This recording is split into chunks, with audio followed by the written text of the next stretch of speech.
ओम शांति। आज है रात्रि क्लास 2 दिसंबर 1967 का।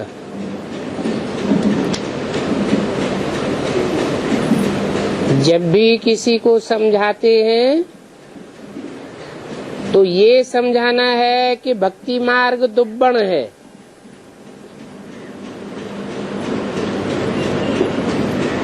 दुब्बण अर्थात दलदल।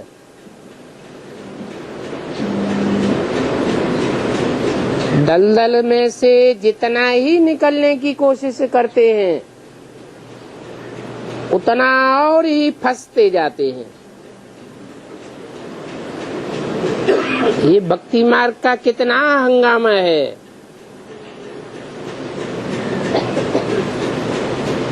ज्ञान में तो चुप रहना है,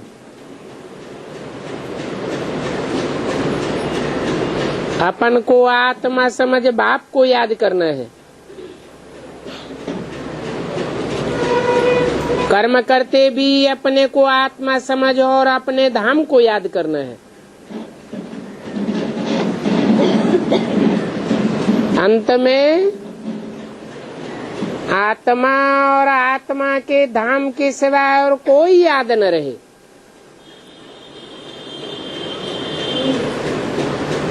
इन बातों को समझाने वाले बड़े अच्छे चाहिए।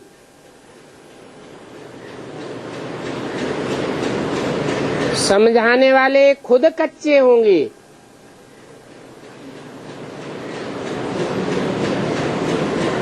तो वो भी प्रजा बनेंगे।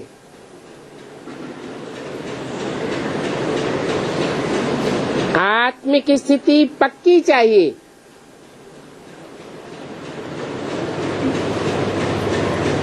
बिल्कुल देह और देह के संबंधों से नष्ट मोह।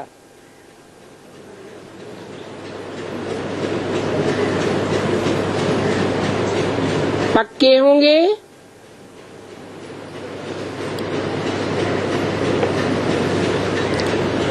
तो दूसरों को समझा सकेंगे।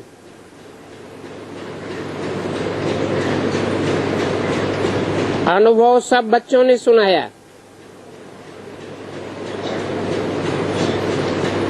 कहेंगे कि यहाँ तक हम भी दुब्बण में थे।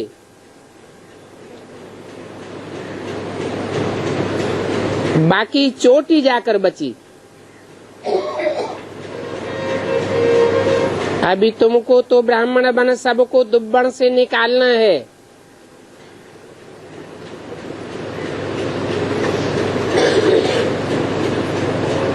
धीरे धीरे करते करते डूबे हैं।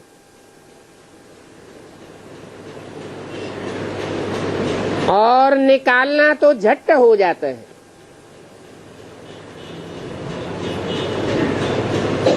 सिर्फ बुद्धि में बात बैठनी चाहिए।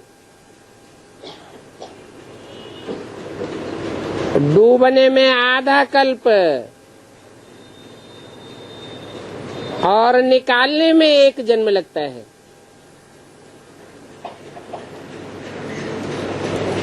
बच्चे समझते हैं कितना सहज निकलना होता है,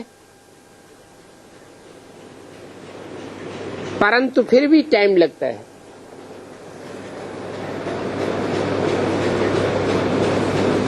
इतना लंबा टाइम क्यों लग जाता है?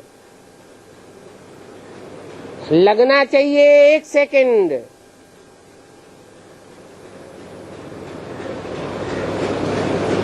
परंतु 1 जन्म लग जाता है। कोई कोई के संगम में 2-3 जन्म भी होते हैं।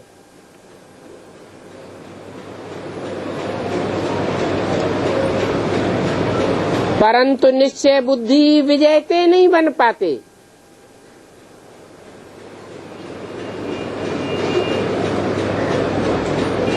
ब्रह्मा के लिए गाया हुआ है, राजा जनक के लिए गाया हुआ है, 1 सेकंड में जीवन मुक्ति। समर्थी की बात है ना।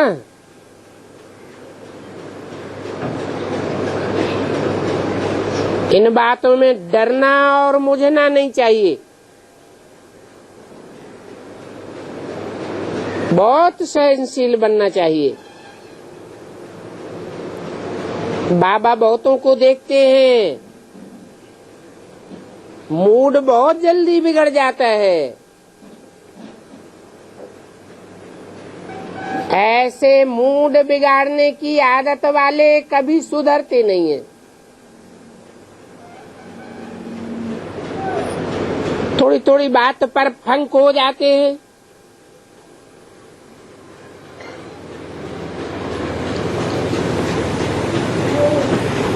फिर तो सुधरना भी मुश्किल हो जाता है।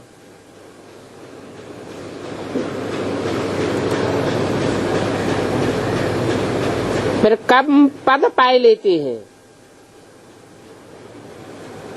नहीं तो बच्चों को अथाह खुशी होनी चाहिए।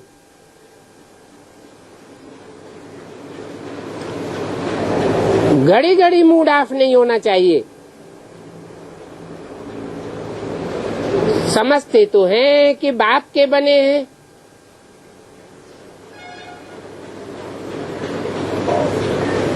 जिस बाप के बने हैं वो हमारा टीचर भी है और गुरु भी है।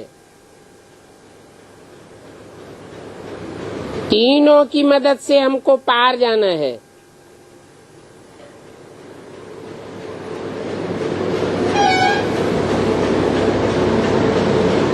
और तीनों की शक्ति एक में ही आ जाती है।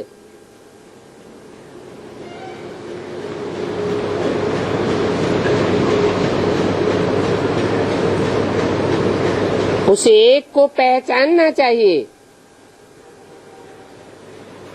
निश्चय बुद्धि बनना चाहिए।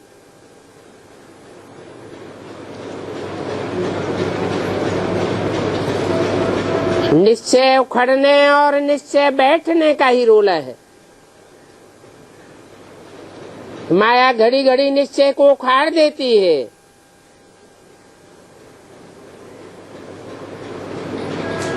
तुम जानते हो, बेहद की राजधानी स्थापन हो रही है।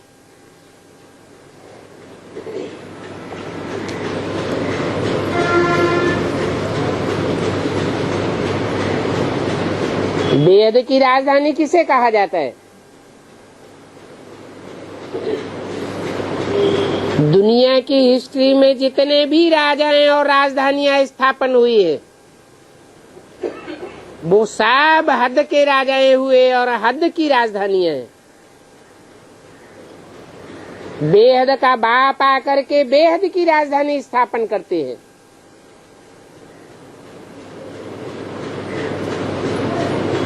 उस बेहद की राजधानी में नंबरवार पद हैं।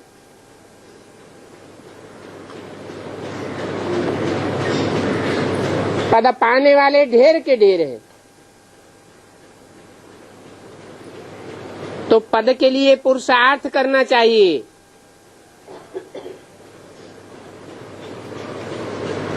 यहाँ से ट्रांसफर होते हैं।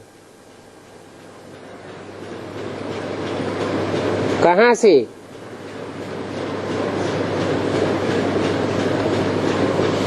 बेसिक नॉलेज से ट्रांसफर होते हैं। एडवांस पढ़ाई में जाते हैं,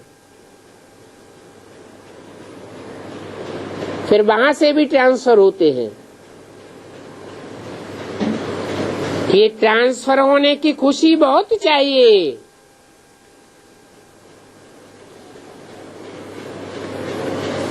बाबा भी रोज कहते हैं, बच्चों तुम पदमा पदम भाग्यशाली बनते हो।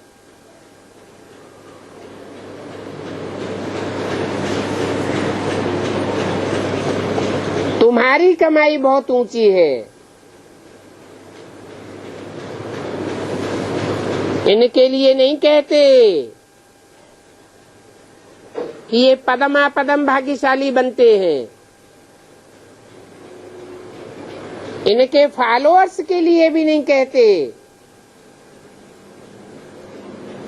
तुम्हारे लिए कहते हैं कि तुम पदमा पदम भाग्यशाली बनते हो। ऊंचते ऊंच भगवान और ऊंचते ऊंच शिव बाबा को तुमने पहचाना है। ऊंचते ऊंच सौदागर है। इसलिए प्रदर्शनी में भी पहले पहले ये बताओ कि बाबा कहते हैं मुझे याद करो। इस याद से ही तुम पवित्र वन वर्षा पाए लेंगे।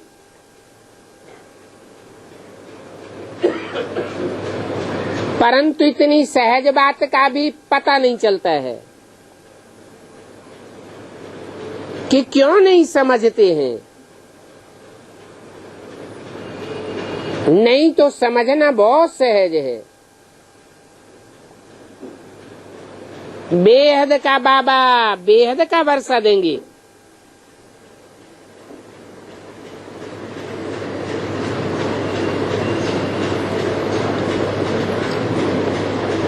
चौरासी जन्मों में हद के बाबा मिले।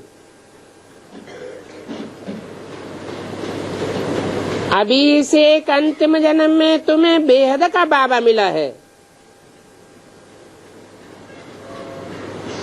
उनसे बेहद का वर्षा मिलता है। बेहद की राजधानी का वर्षा है और ब्रह्मांड भी बेहद का है।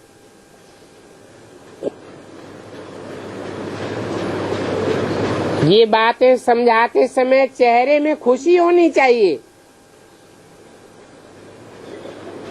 रमक आनी चाहिए।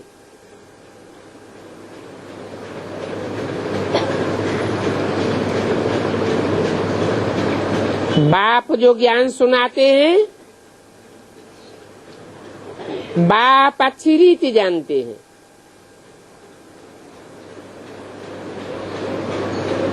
ब्राह्मण बच्चे ये भी जानते हैं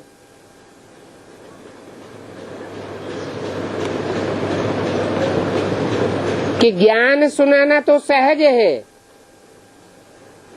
ज्ञान सुनाने में बहुत तीखे होते हैं।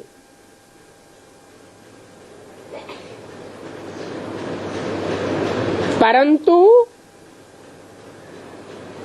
वो नशा नहीं रहता है। याद का नशा नहीं रहता। समझते हैं जो मिला सो अच्छा। बाप तो कहते हैं ये तो कल्प कल्प की बाजी है। थोड़े में खुश नहीं हो जाना चाहिए। अच्छा प्रजापद मिला तो सही,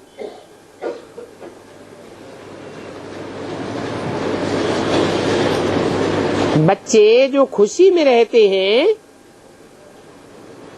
उनको प्राप्ति भी बहुत होती है। खुशी संगम युग का खजाना है। याद में रहने से खुशी बढ़ती है।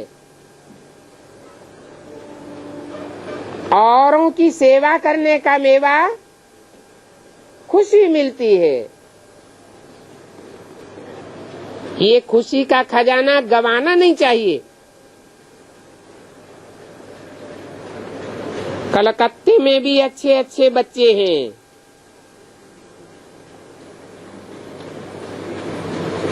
अच्छे ही मददगार बनते हैं। बच्चे उल्लास में रहते हैं तो अपन को मददगार समझते हैं। मददगार बच्चे जाने कि हम क्या करते हैं।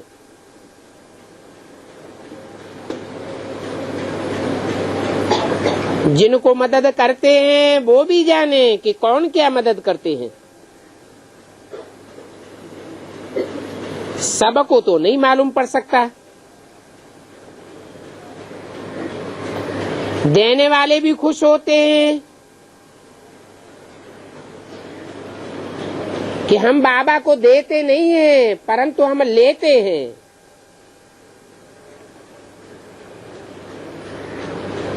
सर्विस में बिजी रहने से खुशी रहती है।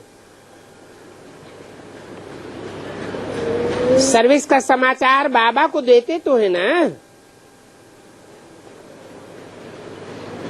जहाँ कम सर्विस इतना लाभ नहीं निकलता है तो समझाया जाता है कि ऐसे ऐसे करो।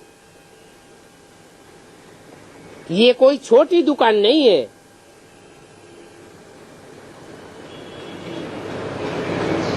छोटी दुकान ही फिर बड़ी दुकान बन जाती है।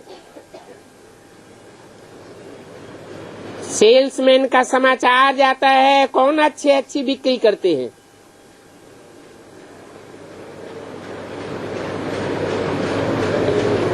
पहले पहले जो दुकान में चढ़ते हैं तो पहले हल्का काम सफाई आदि करने का जोर दिया जाता है। जो अच्छी बिक्री करते होंगे, अच्छा धंधा चलाते होंगे, उनका फिर समाचार जरूर सेठ के पास जाएगा। यहाँ भी ऐसे है। बहुत सर्विस करने वालों का नाम बाबा के पास पहुंचता है।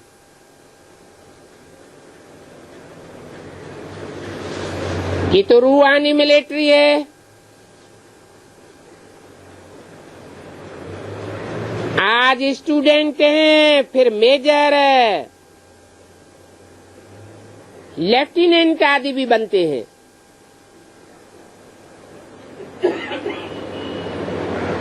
कोई मार्शल भी बन जाएंगे।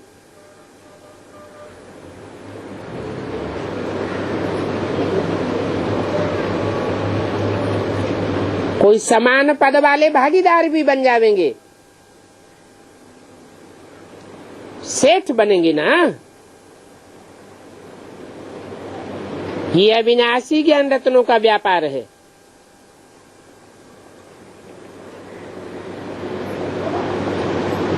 इस व्यापार में जितनी कमाई है, इतनी कमाई और किसी धंधे में नहीं हो सकती।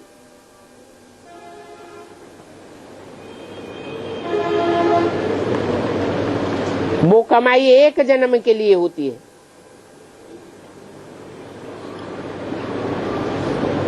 कितना भी कमावे, अपने काम तो एक जन्म ही आवेगा। बाकी तो पोत्रे पड़पोत्रे भले खाते रहे। और ये कमाई ऐसी है जन्म जन्मांतर काम आती है।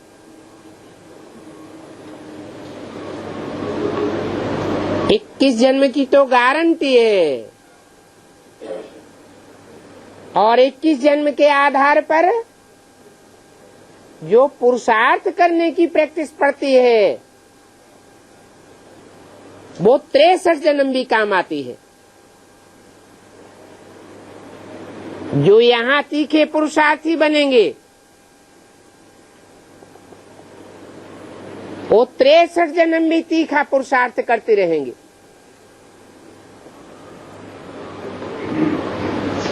कोई कोई तो एक जन्म में ही गैलअप करके सिपाही से सम्राट बन जाते हैं। इतनी तीखी पुरुषार्थ की गति होती है।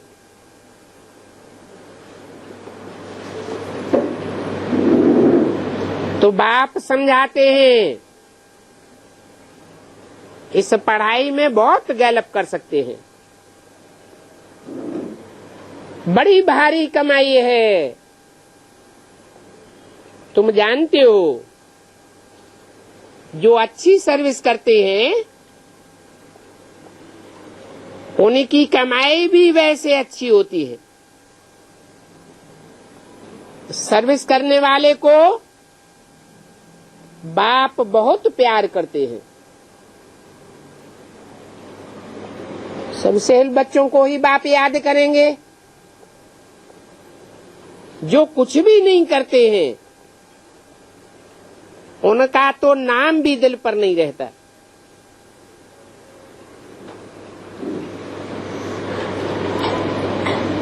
तो बच्चों को नाम वाला करना चाहिए।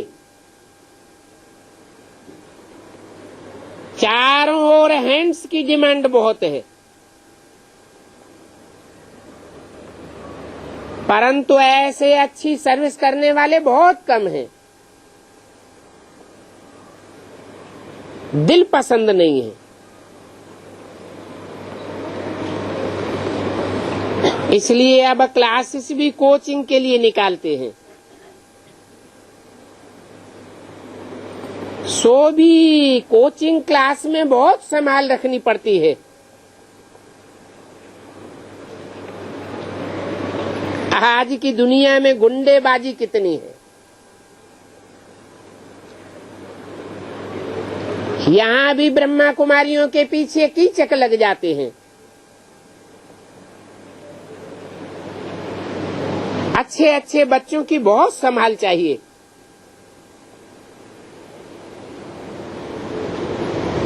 और खुशी में रहना चाहिए। ये तो सब समझते हैं कि हम नई दुनिया में जाते हैं।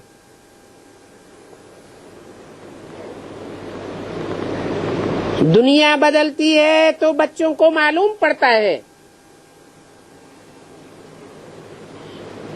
कि हमारी दुनिया बदल रही है।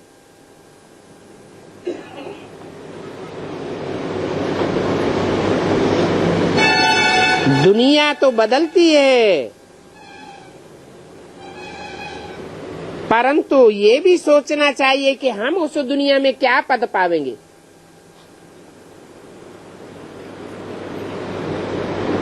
ऊंच पद के लिए यहाँ कोशिश कराई जाती है। हम अच्छा पुरुषार्थ करते हैं तो कल्प कल्प हमको अच्छा पद मिलेगा।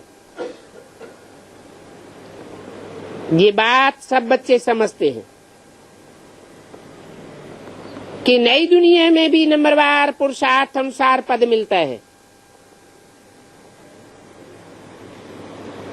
पुरुषार्थ नहीं होगा, पढ़ाई नहीं होगी तो कम पद मिलेगा।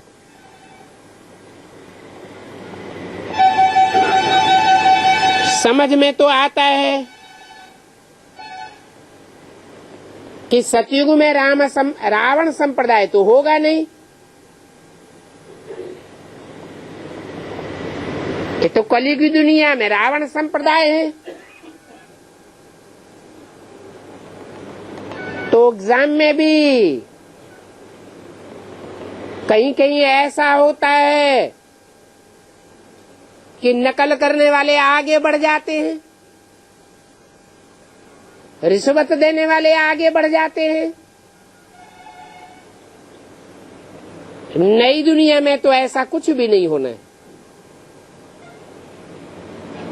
वहां तो सुखी ही सुख होगा, प्रजा भी सुखी होगी,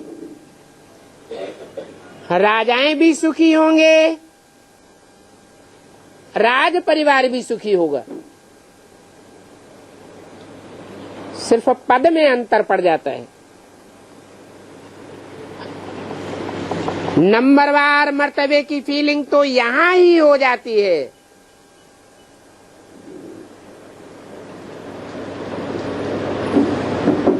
5/12/67 की वाणी का दूसरा पेज। सब बच्चों को फीलिंग आवेगी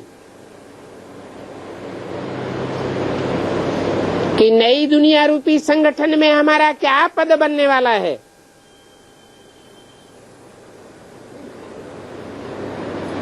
पद वगैरह कोई राजधानी नहीं चलती है।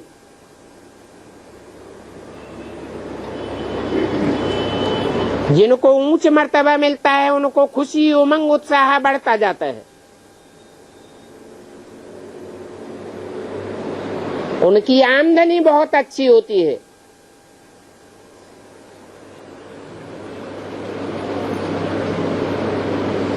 तो हर बात में होशियारी रखना बहुत अच्छी बात है। फीलिंग तो रहती है ना।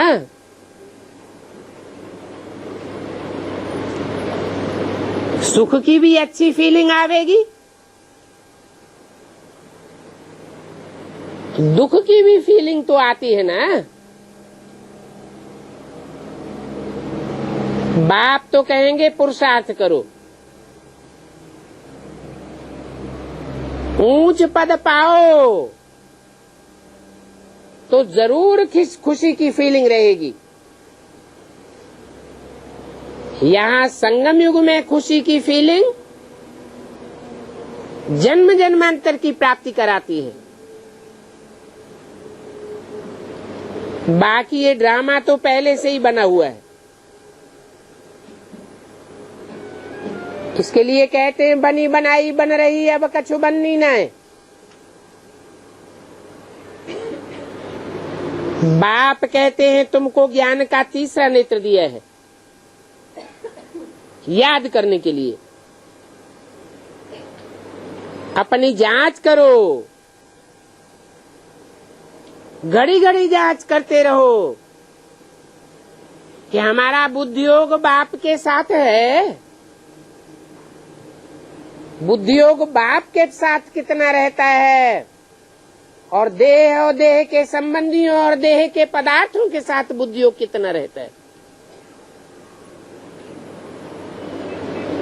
बाप का नाम, बाप का रूप, देश, काल, ये सभी समझाया तो है ना।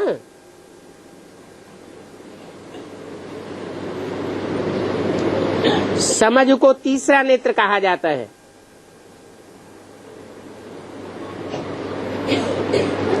यहाँ तुम जैसे देखते नहीं हो, अशरीरी हो जाना होता है।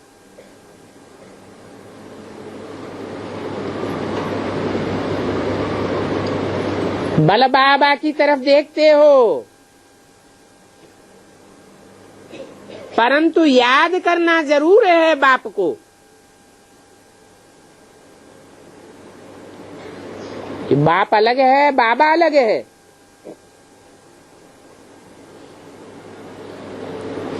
यह बेसिक नॉलेज की बात है।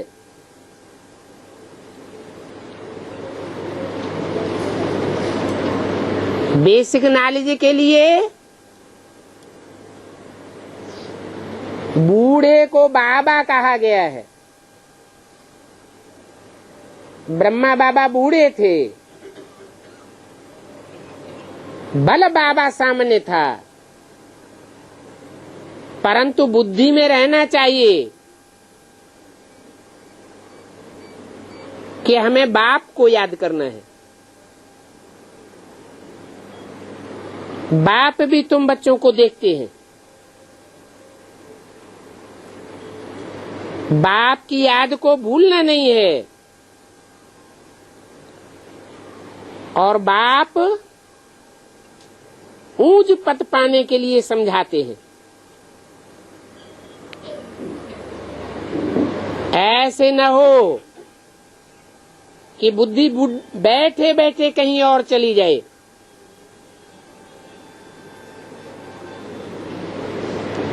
और ये अभ्यास पक्का होता रहे बुद्धि के भटकने का। लंबे समय के पुरुषार्थी जीवन में अगर अंत तक बुद्धि भटकती रही तो अंत मते सो गते हो जाएगी।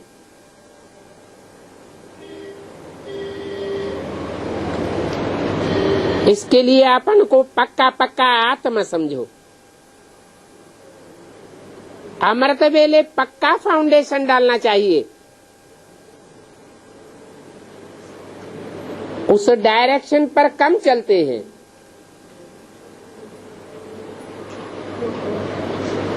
चलने से फायदा भी होगा। डायरी रखना बहुत जरूरी है। फिर ये भी देखना है कि हमने यज्ञ की सेवा कितनी की।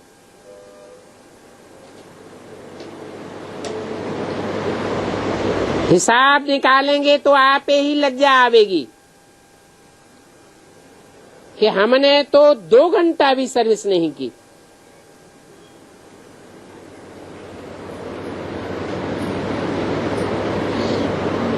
जैसे वो गवर्नमेंट होती है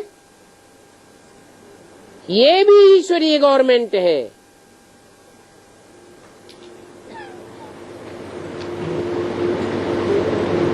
उस गवर्नमेंट की कोई 8 घंटा सर्विस करते हैं।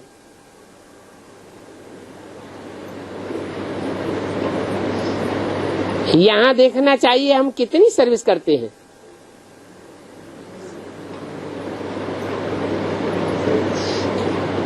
पोता में लिखते रहेंगे तो बुद्धि में आवेगा।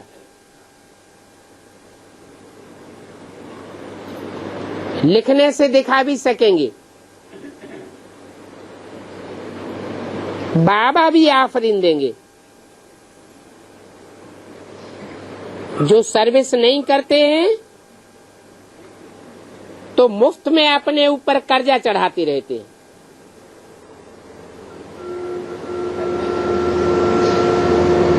उनका फिर पद बहुत कम हो जाता है। फिर वो कर्जा भरना पड़ता है।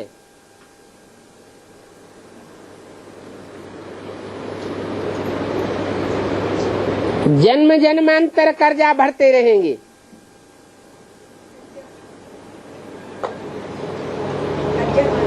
नीच कर्जा मना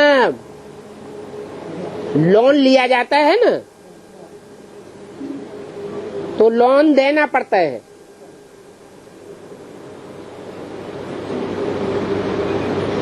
यहाँ एक जन्म की बात नहीं है।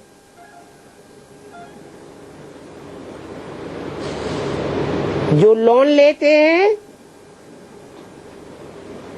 उसके ऊपर ब्याज के ऊपर ब्याज, ब्याज के ऊपर ब्याज भी चढ़ता जाता है।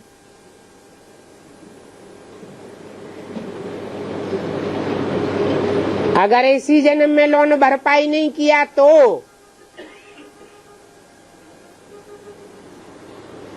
ऐसे कर्जा चढ़ाने वालों का पद बहुत नीचा हो जाता है।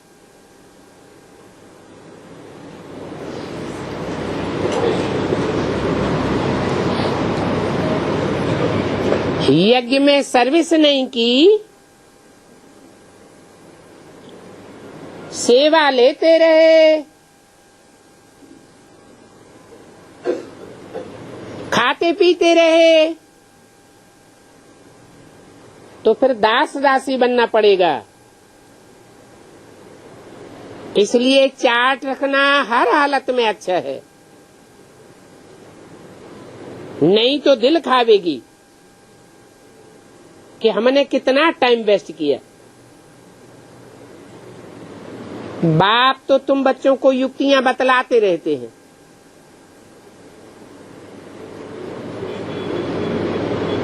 अभी टाइम वेस्ट नहीं करना चाहिए। बाप को बच्चों के लिए रात दिन ख्यालात चलता रहता है।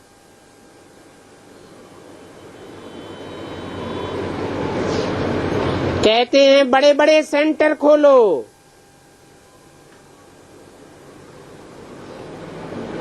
छोटे छोटे नहीं।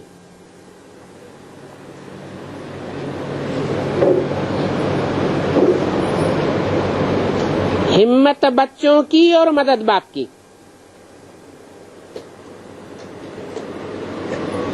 इस यज्ञ का नाम ही है राजस्वमेघ।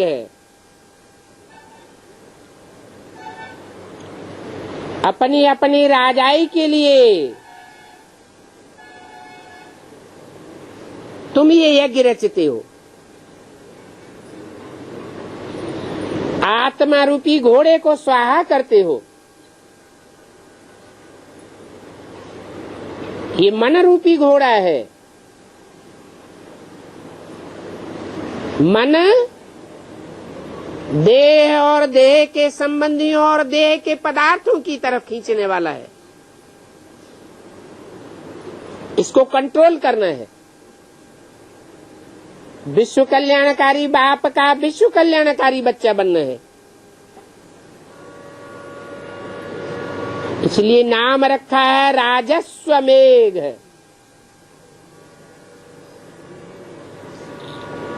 मेध माना स्वाहा करना। इस मन को स्वाहा करना है। मन को अमन बनाना है, तब अमन चैन की दुनिया में उच्च पद पावेंगे। सर्विस का शौक तो सबको होना चाहिए। जो बहुत सर्विस करेंगे आगे चल के देखेंगे उनका नाम बहुत बाला हो जाएगा।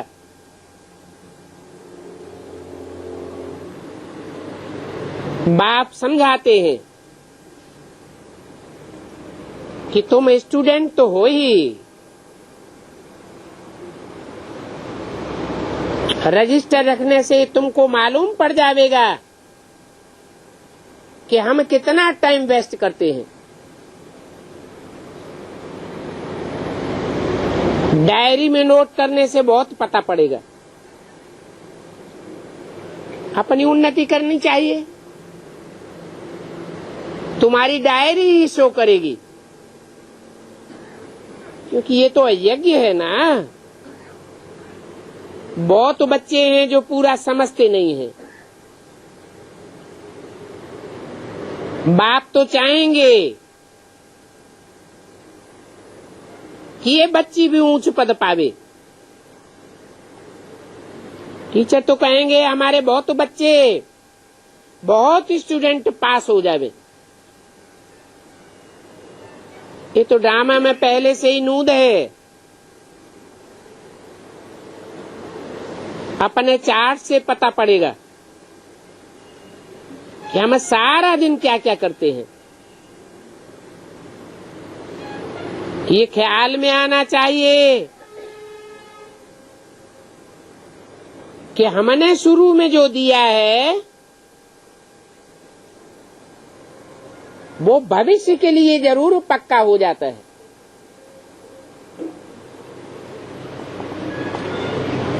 जैसे खेती करते हैं,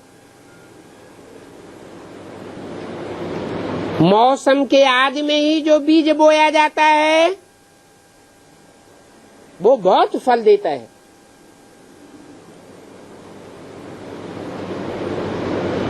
तो भविष्य क्या बन जाता है, ये भी देखना चाहिए कि शुरू में तो हमने किया, परंतु अभी क्या करते हैं। क्योंकि जो दिया है शुरू में वो खाते भी तो रहते हैं ना।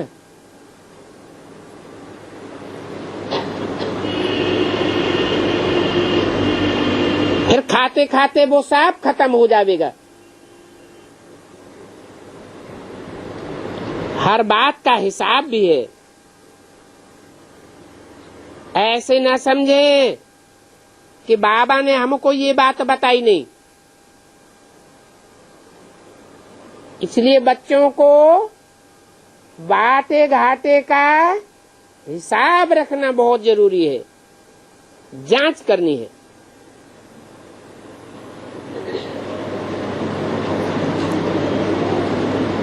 यहाँ तो बाप तुम बच्चों को बैठ सुनाते हैं।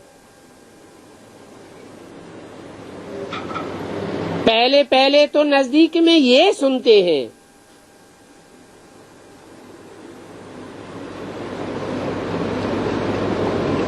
परंतु सुनाते तुमको हैं। कौन सुनता है नजदीक में? पहले कौन सुनता है? हैं? सुनने में आगे कौन जाता है?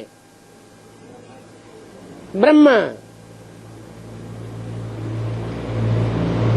ब्रह्मा और ब्रह्मा के फॉलोअर्स सुनने सुनाने में बहुत तीखे आगे जाते हैं।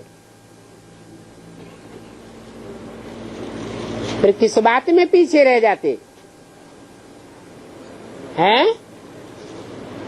समझने और समझाने में पीछे रह जाते हैं।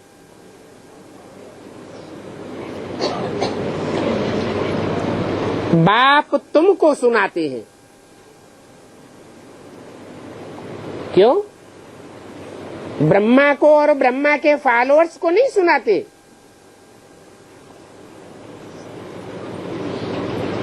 कहते हैं ये ब्रह्मा तो बेबी है, बेबी बुद्धि है। बात की गहराई को समझने का इतना बेबी में अकल नहीं होता।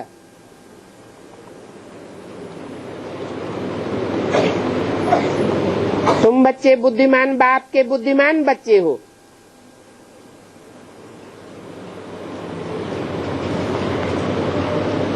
जो भी राजाएं बनते हैं वो बुद्धिमान राजाएं बनते हैं या बुद्धू लोग राजाएं बनते हैं? अगर कोई बुद्धू राजा बन भी गया तो उसकी राजाई कितने दिन चलेगी? खलास हो जाती है। तो बाबा तुमको सुनाते हैं, ये तो बीच में सुन लेते हैं।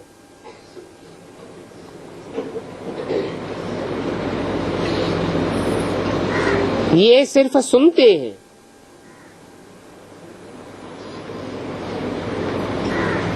बाबा डायरेक्ट हमको कैसे सुना देंगे?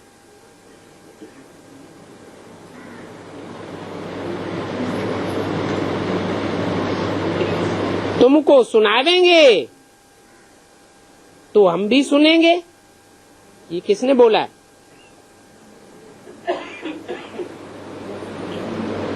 है?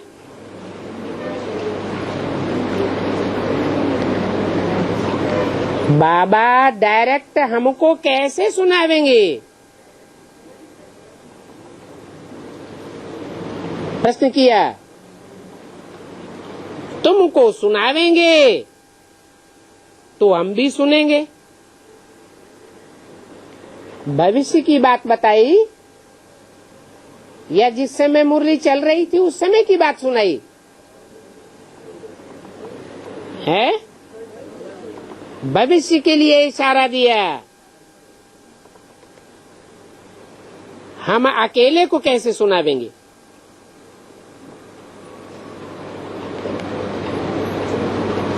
दूसरे को सुनावें तो हम भी सुने ना। बच्चे जानते हैं कि दिन प्रतिदिन भक्ति वृद्धि को पाती रहती है।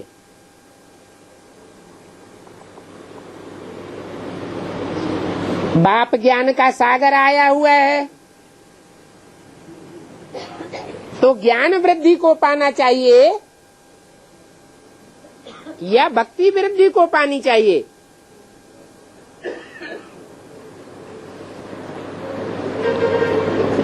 भक्ति वृद्धि को इसलिए पाती है कि जब बाप आते हैं तो ज्ञान भी 4 अवस्थाओं से पसार होता है। सतो प्रधान, सतो सामान्य, रजो और तमो। सतो प्रधान स्थिति में जो भी बच्चे शुरुआत में ज्ञान सुनते हैं बहुत उमंग उत्साह रहता है, क्योंकि बाप छोटे बच्चों को उंगली पकड़ करके चलाते हैं, इसलिए सात्विक स्टेज रहती है।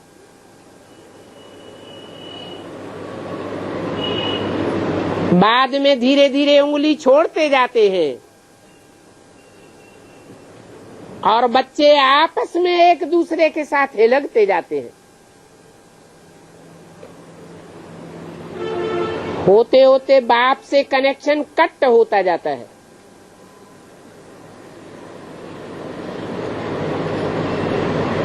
तो घाटा पड़ जाता है।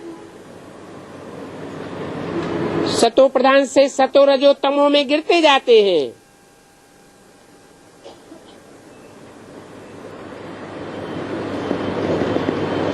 बुद्धि योग अनेकों की तरफ लग जाने से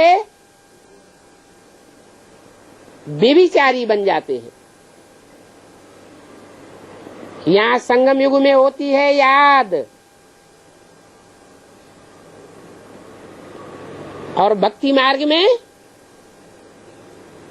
याद नहीं करते हैं। क्या करते हैं? भक्ति करते हैं।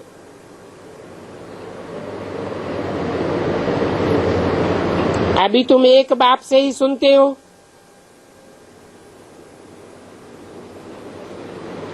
ये है व्यभिचारी याद।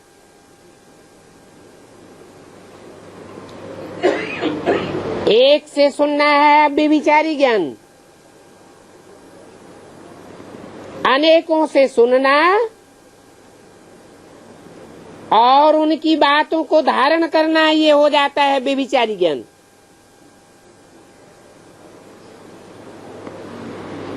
बाप तो आत्माओं को समझाते हैं,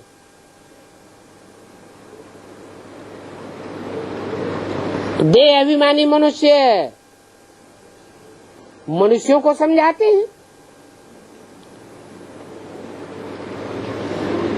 तुम्हारी आत्मा आर्गन्स द्वारा सुनती है और आत्मा ही एक शरीर छोड़ करके दूसरा लेती है। 84 जन्मों का हिसाब भी तुमको समझाया है। जो अच्छे अच्छे पुरुषार्थी होंगे, जिन्होंने 63 जन्म भी अच्छा अच्छा पुरुषार्थ किया होगा, सतो प्रधान भक्ति की होगी, ज्यादा भक्ति की होगी, वो पहले पहले आवेंगे। कहाँ आवेंगे पहले पहले? बाप के पास पहले पहले आवेंगे। पहले पहले व्यभिचारी ज्ञान सुनेंगे। सारा मदार पुरुषार्थ पर है।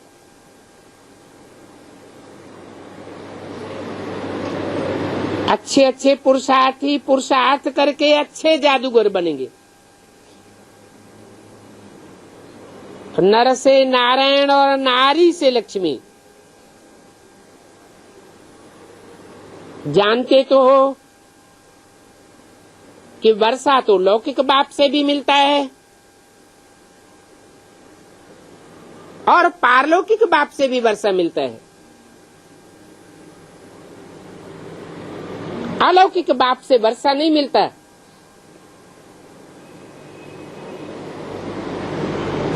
इनके द्वारा पारलौकिक से मिलता है। किनके द्वारा? ये नहीं कहा इसके द्वारा। क्या कहा? इनके द्वारा। इनके माना राम और कृष्ण दोनों ही आत्माएं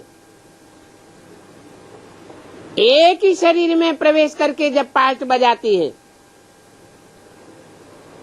तो उनके लिए बोला है, इनके द्वारा पारलौकिक से वर्षा मिलता है।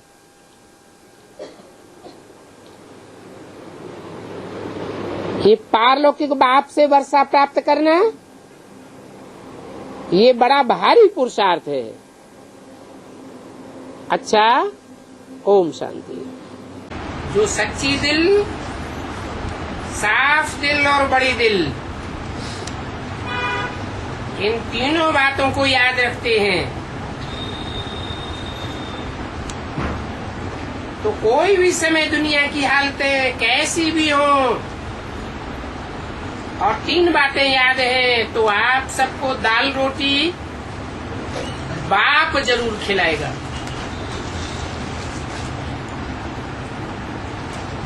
देश में विदेश में कितना भी अकाल पड़ जाए,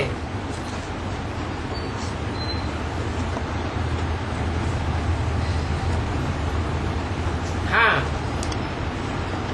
2-4 सब्जियां नहीं खिलाएगा,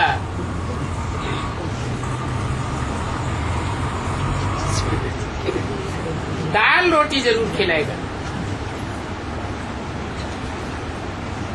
कहते भी हैं, क्या कहते हैं? दाल रोटी खाओ, हरि के गुण गाओ। भक्ति मार्ग में कहते हैं ना, अनुभव किया है ना, पुराने पुराने जो पहले पहले आए हैं उन्होंने अनुभव कर लिया है। उनसे पूछो कभी भूखे रहे हैं?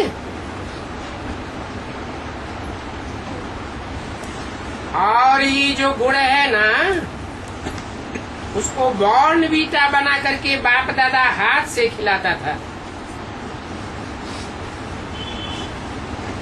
और बाप दादा के हाथ से खाते खाते सबका पेट भर गया। तो बॉर्नवीटा बनाना आता है। कैसी भी हालत हो, यह गुड़ सब्जी नहीं हो, दाल नहीं हो, परंतु ये बॉर्नवीटा बहुत सुख देता है।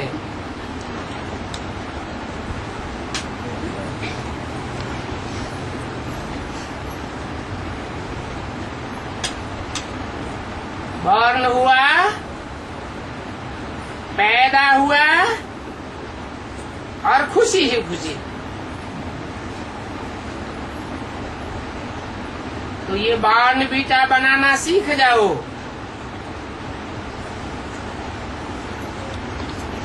सभी यहाँ सीख करके जाना।